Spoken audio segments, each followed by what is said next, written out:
जय माता दी। आज के दिन माँ त्रिपुर भैरवी और माता कात्यायनी की पूजा अर्चना की जाती है। माँ त्रिपुर भैरवी की पूजा करने से भक्तों के सभी बंधन दूर हो जाते हैं। भगवती त्रिपुर भैरवी का स्वरूप माँ काली जैसा ही है।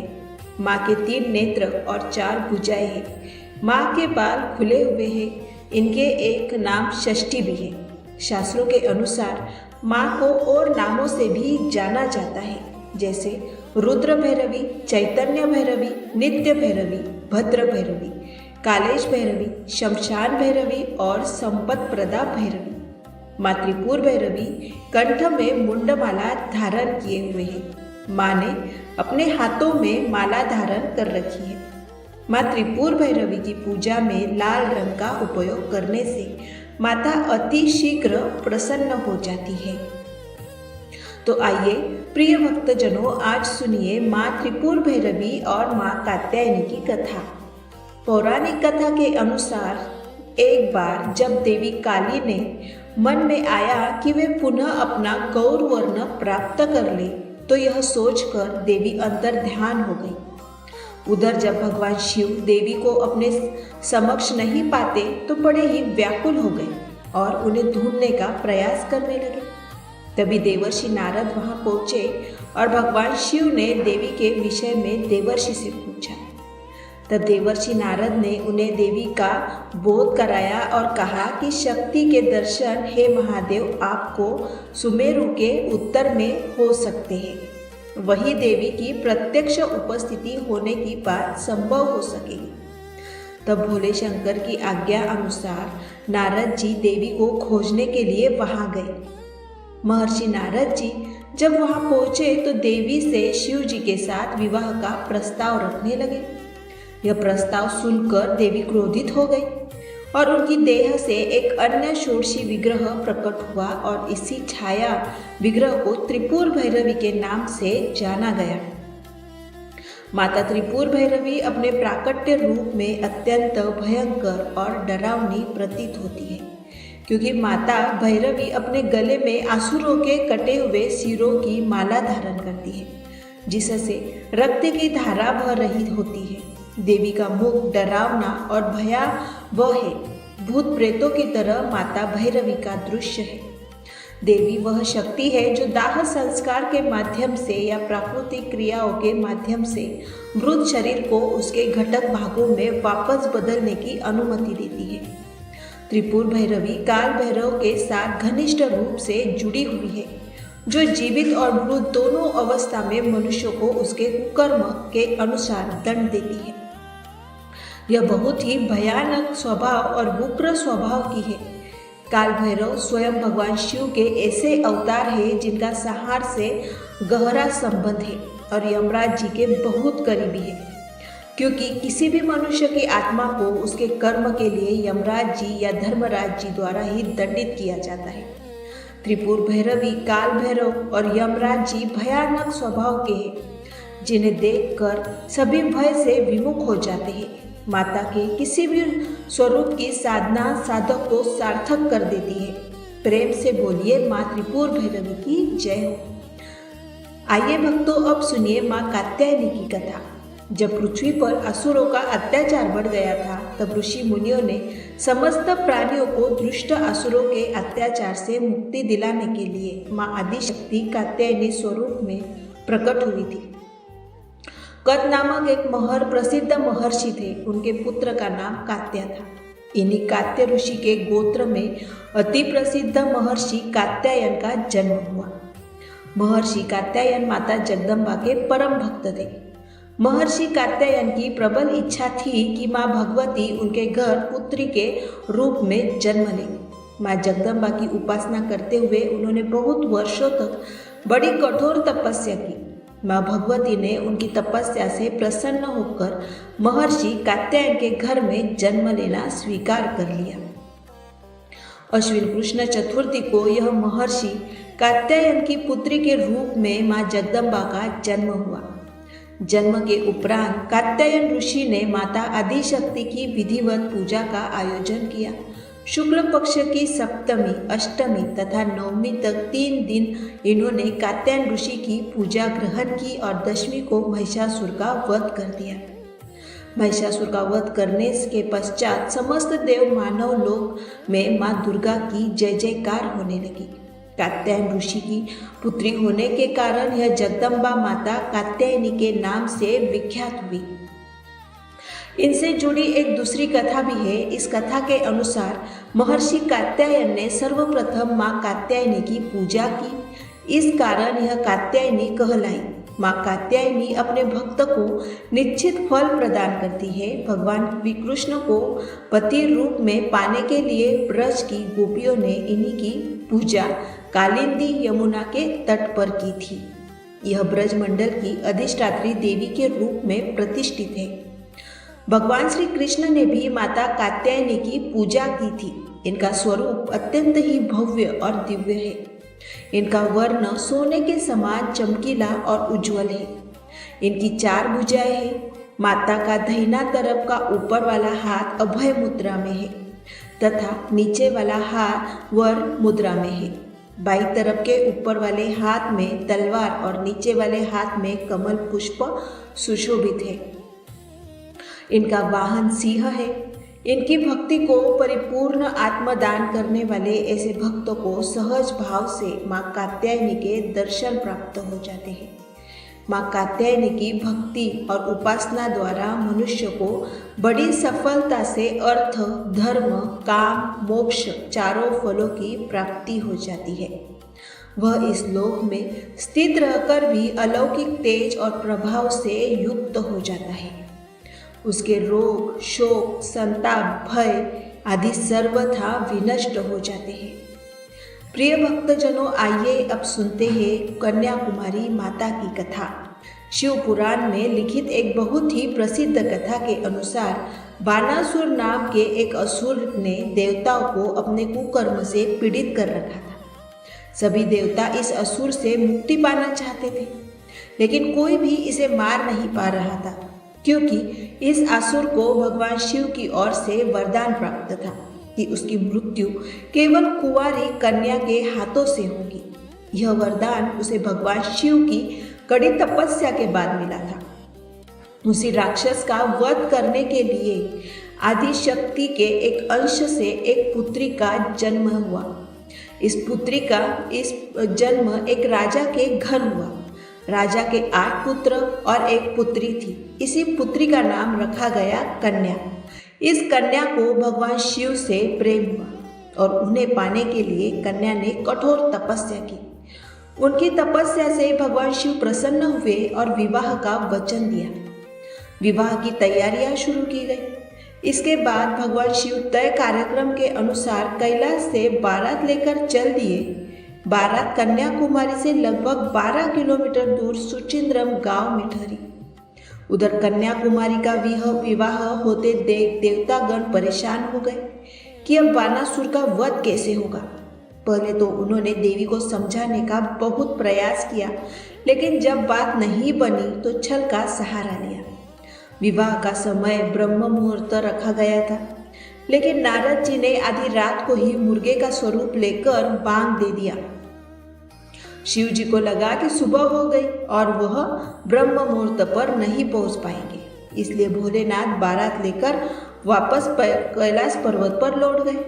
उधर दुल्हन के रूप में तैयार देवी ने जब देखा कि बारात नहीं आई तो वह दुखी और क्रोध से भर उठी।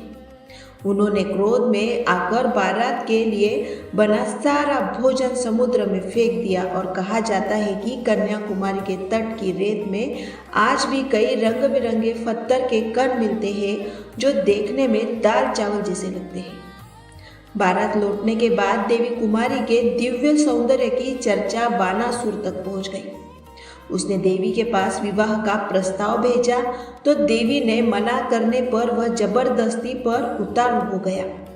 तब बानासुर और देवी में भयंकर युद्ध हुआ, जहां देवी ने चक्र से उसका वध कर दिया। बानासुर के वध के बाद परशुराम और नारद जी ने देवी से कलयुग के आखिरी तक उसी जगह रहकर असुरी शक्तियों से लड़ने की प्रार्थना की, जिसे उन्होंने स्वीकार कर लिया।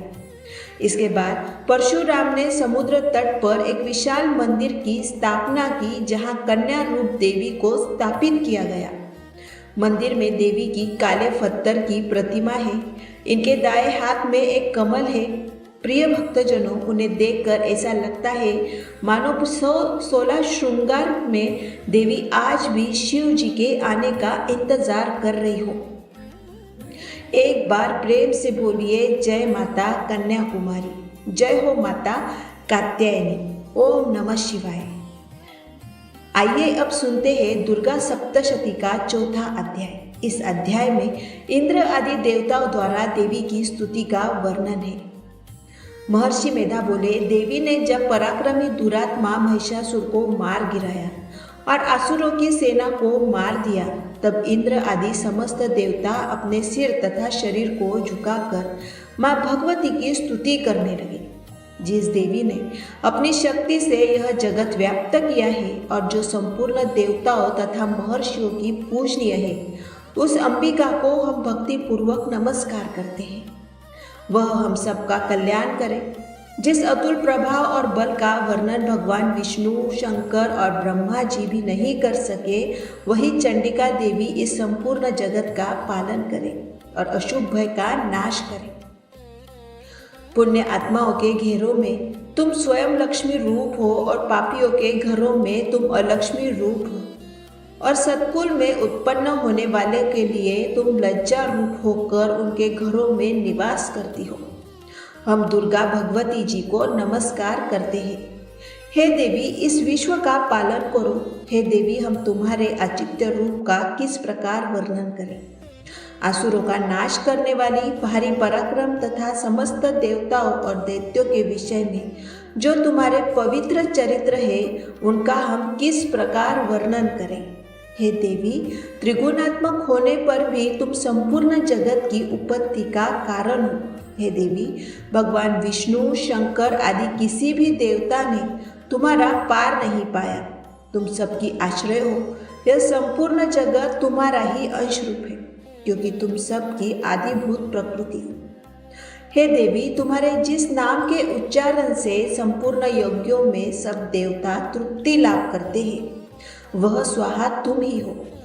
जिसके अतिरिक्त तुम पितरों की तृप्ति का कारण हो, इसलिए सब आपको स्वधा कहते हैं। हे देवी, वह विद्या जो मोक्ष को देने वाली है, जो अचित महाज्ञान स्वरूपा है, तत्वों के सार को वश करने वाले, संपूर्ण दोषों को दूर करने वाले, मोक्ष की इच्छा वाले मुनिजन जिसका अभ्यास करते हैं, वह तुम ही हो। तुम वाणी रूप हो और दोष रहित ऋग तथा यजुर्वेद की एवं उद्दित एवं सुंदर पदों के पाठ वाले सामवेद की आश्रय रूप हो। तुम भगवती हो। इस विश्व की उत्पत्ति एवं पालन के लिए तुम वार्ता के रूप में प्रकट हुई हो और तुम संपूर्ण संसार की पीड़ा हरने वाली हो। हे देवी, जिससे सारे शास्त्रों को जाना जाता है, वह मेधा शक्ति तुम ही हो और दुर्गम भवसागर से पार करने वाली नौका भी तुम ही हो। लक्ष्मी रूप से विष्णु भगवान के हृदय में निवास करने वाली और भगवान महादेव द्वारा सम्मानित गौरी देवी तुम ही हो।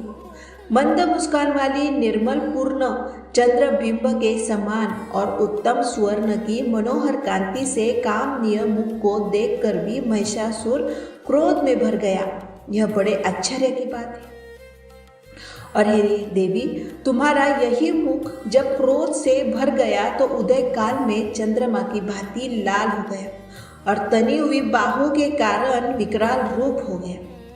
उसे देखकर श्री महिषासुर के शीघ्र प्राण नहीं निकल गए। यह बड़े आश्चर्य की बात है। आपके कुपित मुख के दर्शन करके भला कौन जीवित रह सकता है। हे देवी, तुम हमारे कल्याण के लिए प्रसन्न हो। अपने प्रसन्न होने से इस जगत का अद्भुत होता है, और जब आप क्रोधित हो जाती है तो कितने ही कुलों का सर्वनाश हो जाता है। यह हमने अभी अभी जाना है कि जब तुमने महिषासुर की बहुत बड़ी सेना को देखते देखते मार दिया। हे देवी, सदा अभ्युदय देने वाली तुम जिस पर प्रसन्न हो जाती हो, वही देश में सम्मानित होते हैं। उनकी धन यश की वृद्धि होती है। उनका धर्म कभी शिथिल नहीं होता और उनके यहाँ अधिक पुत्र पुत्रियाँ और नौकर होते हैं। हे देवी, तुम्हारी कृपा से ही धर्मात्मा पुरुष प्रतिदिन श्रद्धा पूर्वक यज्ञ करता है। हे देवी, तुम्हारे उग्र खड़ग की चमक से और त्रिशूल की नोक की कांति की किरणों से असुरों की आंखें फूट नहीं गई। उसका कारण यह था कि वे किरणों से शोभायमान तुम्हारे चंद्रमा के समान आनंद प्रदान करने वाले सुंदर मुख को देख रहे थे। हे देवी, तुम्हारा शील बुरे वृत्तांत को दूर करने वाला है और सबसे अधिक तुम्हारा रूप है जो ना तो कभी चिंतन में आ सकता है और ना जिसकी दूसरों से कभी तुलना ही हो सकती है। तुम्हारा बल और पराक्रम शत्रुओं का नाश करने वाला है। इस तरह तुमने शत्रुओं पर भी दया प्रकट की है। हे देवी, तुम्हारे बल की किसके साथ बराबरी की जा सकती है तथा शत्रुओं को भय देने वाला इतना सुंदर रूप भी और किसका है। हृदय में कृपा और युद्ध में निष्ठुर, यह दोनों बातें तीनों लोगों में केवल तुम ही देखने में आई है। हे माता, युद्ध भूमि में शत्रुओं को मारकर तुमने उन्हें स्वर्गलोक में पहुंचाया है। इस तरह तीनों लोगों की तुमने रक्षा की है तथा उन उन्मत्त असुरों से जो हमें भय था उसको भी तुमने दूर किया है। तुमको हमारा नमस्कार है। हे देवी, शूल तथा खड्ग से हमारी रक्षा करो तथा घंटे की ध्वनि और धनुष की टंकर से भी हमारी रक्षा करो। हे चंडिके, आप अपने शूल को घुमाकर पूर्व पश्चिम उत्तर तथा दक्षिण दिशा में हमारी रक्षा करो। तीनों लोगों में जो तुम्हारे सौम्य रूप है तथा घोर रूप है उनसे हमारी रक्षा करो तथा इस पृथ्वी की रक्षा करो। हे अंबिके, आपके कर पल्लों में जो खड्ग, शूल और गदा आदि शस्त्र शोभा पा रहे हैं उनसे हमारी रक्षा करो। महर्षि जी बोले, इस प्रकार जब सब देवताओं ने जगत माता भगवती की स्तुति की और नंदन वन के पुष्पों तथा गंध अनुलेपनों के द्वारा उनका पूजन किया और फिर सब ने मिलकर जब सुगंधित और दिव्य धूपों द्वारा उनको सुगंधित निवेदन की, तब देवी ने प्रसन्न होकर कहा, हे देवताओं, तुम सब मुझसे मनोवांछित वर मांगो। देवता बोले, हे भगवती, तुमने हमारा सब कुछ कार्य कर दिया है। अब हमारे लिए कुछ भी मांगना बाकी नहीं रहा है, क्योंकि तुमने हमारे शत्रु महिषासुर को मार डाला। हे महेश्वरी, तुम इस पर भी यदि हमें कोई वर देना चाहती हो तो बस इतना वर दो कि जब जब हम आपका स्मरण करें तब तब आप हमारी विपत्तियों को हरण करने के लिए हमें दर्शन दिया करो। हे अंबिके, जो कोई भी तुम्हारी स्तुति करे तुम उनको वित्त, समृद्धि और वैभव देने के लिए ही उनके धन और श्री आदि संपत्ति बढ़ाओ और सदा हम पर प्रसन्न रहो। महर्षि बोले, हे राजन, देवताओं ने जब जगत के लिए तथा अपने लिए इस प्रकार प्रार्थना की तो बस तथास्तु कहकर देवी अंतर्धान हो गई। हे भू, जिस प्रकार तीनों लोगों का हित चाहने वाली यह देवी देवताओं के शरीर से उत्पन्न हुई थी, वह सारा वृत्तांत मैंने तुमसे कह दिया है। और इसके पश्चात दुष्ट असुरों का तथा शुंभ निशुंभ का वध करके और सब लोगों की रक्षा करने के लिए जिस प्रकार गौरी देवी के शरीर से उत्पन्न हुई थी, वह सारा वृत्तांत में यथावत वर्णन करता हूँ। श्री दुर्गा सप्तशती का 4था अध्याय समाप्त होता है। प्रिय भक्तजनों, उम्मीद है आपको आज की सभी कथाएं पसंद आई होगी। प्रेम से बोलिए जय माता दी। ओम नमः शिवाय।